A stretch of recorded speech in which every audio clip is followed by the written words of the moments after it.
Assalamualaikum warahmatullahi wabarakatuh. Good morning, everyone.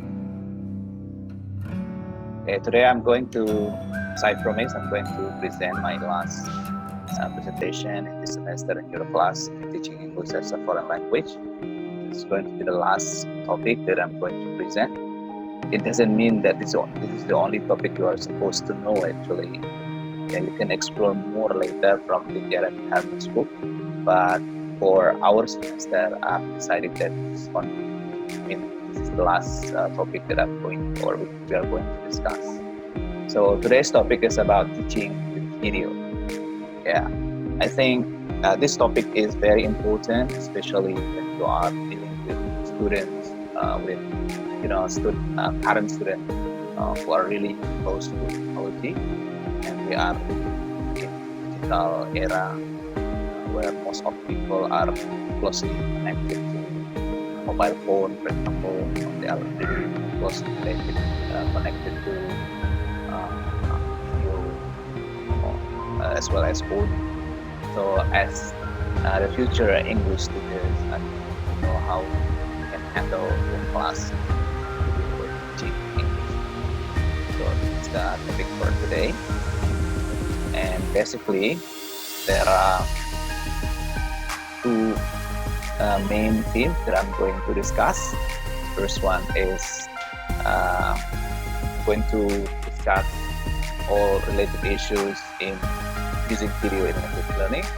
And the second part later is what are the techniques that we use during our teaching or our English teaching. Alright everyone, let's come to the first topic. It's about using video in English learning. There are some issues that I'm going to discuss here. First one is why we need to use video in our teaching. Okay, so it's like the background or the foundation why we use video. And then later we are also going to discuss some problems that usually appear in teaching video. So if you know the problems, you are going to be aware of problems, and hopefully later you can anticipate problems in class. And then we're going to discuss as well about what kind of video types that you can use in your English teaching, and then how can you use the video in the whole lesson. The whole lesson, that means from the beginning to the end of the lesson. So mostly you are going to use video, and how to do that. And also how can you use the video as part of a lesson. So unlike the whole lesson where you use video from the beginning to the end, or this one you only use video as part of the lesson. It can be at the beginning of your lesson, it can be middle of the lesson, or the end of the lesson. Alright, and the last part is how can you ask your student to have some access video. So instead of providing the video by yourself as teachers, you can also ask your student to self-access or to access the video by themselves. Alright, so now let's come to the first topic. It's about why we need to use video. So everyone, there are some reasons why do we need to use video in our class. The first reason is by using video, students are enabled to see the language in use. Or students do not only hear language, but also they can see it in the real life context. For example, if you have video having conversation about greeting, for example, so people are saying, good morning, how are you today? I'm fine, and yourself, I'm fine too, and so on and so forth. So by providing video, people, using these expressions, so of course it would be more meaningful for students compared to when they only listen to the audio without looking. The people are, acting using the language, in the real context. So I think you can get a point that by looking at the video, it would give more meaning for students in understanding certain part of the language or certain lesson. Okay, so video enables students to see language in use. And another reasons why we need to use video in our class is also for cross-cultural awareness. remember everyone that language is part of identity. Okay, so there is a close connection between language and identity. So when we are learning English as a language, we need to be aware that we are actually also learning the culture of the language. So you cannot teach your student only the language, but you have to teach the student about the culture of the language itself. Okay, so learning the language and learning the culture should come at the same time. So by providing video to students can see different cultures from different countries. Okay, students see how the culture practices when people are speaking a certain language, including English. Okay, for example, when you are teaching your students, for example, in making requests, for example, then of course there are some language function that you need to teach your student, and language expressions as well. Thing like can I, or would you like to, or I'm wondering if I could, blah blah blah. So that is part of the language. So that is the language. However, if you put it in the video, students are able to see how these expressions are practiced in real cultural context. Okay, so that is another reason. So cross-cultural awareness, yeah, including how people practice shaking hands, for example, in Western culture. Okay, it's going to be different from how people greet each other in Japanese culture or in Indonesian culture. In Indonesian culture, people greeting each other, maybe they do also shaking hand each other, but some people do not shake hand each other. They just put their hands in front of their chest, yeah, just like Sundanese people. But in Western culture, when people meet each other, they sometimes shake hand or they hug each other. So hugging and shaking hand is a cultural practice. So by looking at the video, you can understand, oh, Western culture do greet it this way. Okay, you get the point? All right, and then another one is, yeah, by providing video in your class, it will provide a situation where a student can use the power of creation. What does it mean, power creation? It's related to students' creativity. Yeah, you know, when you ask your student to use video cameras, when you ask your student to record their, let's say, their conversation and upload it into YouTube, for example, just like what I did in my speaking class. So you are actually given an opportunity for students to, you know, to use their potential, to create something memorable and enjoyable. And remember, as a teacher, you know, the creativity is one important skill that you need to develop for your students. Okay, so by providing video activity in your class, you are actually also providing an opportunity for a student to use their potential in creating something or to develop their creativity. And again, creativity is very important for you to survive in this world. And another reason is to motivate students. Okay, why? Because students get a chance to see language in use as well as hear it and make interesting tasks. Of course, yeah, it would be different if you only listen to some points from audio. It's going to be different from looking at the points and at the same time you look at the video, because this involves video or audio visual activity at the same time. Okay, so you're not only listening, but also you are looking at something what you are listening. Just like my presentation, for example, it's going to be different. Yeah, you will be less motivated if you are only listening to my presentation using audio file, for example. But because I'm videotaping my presentation now, and I think, yeah, I believe it will be more motivated for you. You have more motivation. Okay, so remember this, yeah, 4 things or 4 reasons why you can use video in your class. So basically, all of these reasons lead us to a conclusion that using video is very important in your class. Okay. Now let's come back to another point now. So we finished about why using video, and then although using video is very important, you need to be aware of some possible problem that could happen in your class with video. So what are the problems? So these are some common problems happening when you use video in your class. The first one, Jeremy Herman call it as the nothing new syndrome. So what does it mean?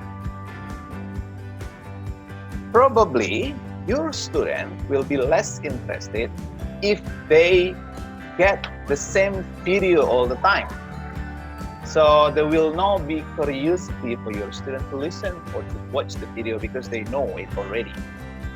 So it implies that as a teacher, you need to be creative in making video. So at least you try to vary the activity. Today you have this video and another day you have a different video. So your student will not experience the nothing syndrome, because if they know it already what's going to be happen in your class, they will be less motivated, of course. Okay, for example, if I did something like this, every week I upload my PowerPoint presentation in my YouTube channel and I just give my link to you, for example. If I do it every week, and you will have like, there's nothing new. Why? Because I know Mr. Anto is going to do this. So they will be less motivated. So to deal with this problem, I think you need to have your variation. Okay. And then the next one is some problems happen. Okay, it relates to poor quality tapes and this, especially when you have traditional or old-fashioned video tape machine. For example, using this, for example, sometimes the disc is not working well, and then you have to spend your time to replay the disc, and some part of the disc are missing. So that means the quality of your recording is not good, and it's of course going to affect students' interest. So make sure the quality of your recording is good. Double check everything before you go to the class. If it is a disc, you have to double check the disc whether the disc work well. Okay. And another problem also, poor viewing conditions. Some students cannot really see what they are supposed to see because of blur video, for example. The quality is not good. So to deal with this, you have to be sure that students should see and hear the video. So the recording should be well managed. Should have a high resolution video, for example, and should be a clear voice. And then another problem is stop and start. You know, sometimes you have to stop part of the video, and you should know where you should stop and where you should start again. Okay, because sometimes you have to spend, maybe you have seen a teacher spending time to stop and start a video tape, and then it's going to affect your interest as well. Okay, so you should know exactly where and when to stop, and when and where to start. Okay, another problem is the length of extract. That means you have to be aware of how long the video that you are going to play in your class, and think about the time availability, and also think about the reason why you use the video. Is it only for part of the lesson, or is it going to be the whole lesson activity? If it is only going to be part of the lesson, for example, you are going to use the video to attract student attention at the beginning of your class, and of course you have to make it short. Maybe 1 minute video is quite long for only attracting student attention at the beginning of your class. So do not go like 10 minutes, only for beginning or starting the class. Okay, you decide the length of the video. And also another problem is figures and tongue. This is actually related to stop and start. So you have to know, and you have to know how to find what student want. So to do this, I think before you ask the student or before you bring the video to your class, you have to watch it first. And you have to completely understand the details of the video. Okay, so you can later forward or jump forward to a certain part of the video and then show it to the student. So you have to spend time to find out later in the class. Okay, everyone. So these are the problems. Okay. Now let's go to video types. So what kind of video type that you can use? The first type of video is off-air programs. Off-air, that means it is recorded. Yeah. So it is recorded, and then you bring the recording to your class and you use it for your teaching. Yeah, depending on the purpose of your teaching. You can use it for cross-cultural awareness, or for teaching elements of language, or only to spur students' activity. Okay. And then another kind of video you can use is real-world video. What do we mean by real-world video? Is the video what is happening in the real world, and of course you need to make your choice based on how engaging and comprehensive the extract is likely to be, and whether it has multi-use potential. Okay.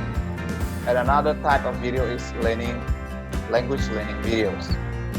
So this is only specific to language learning. For example, you have video about you have video about teaching students about grammar.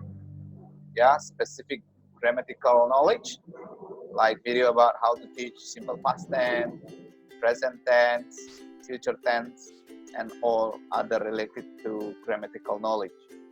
So this video is called as language learning videos. So depending on your purpose again.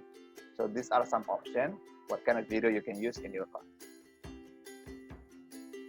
As I said, sometimes you can use a video for the whole lesson.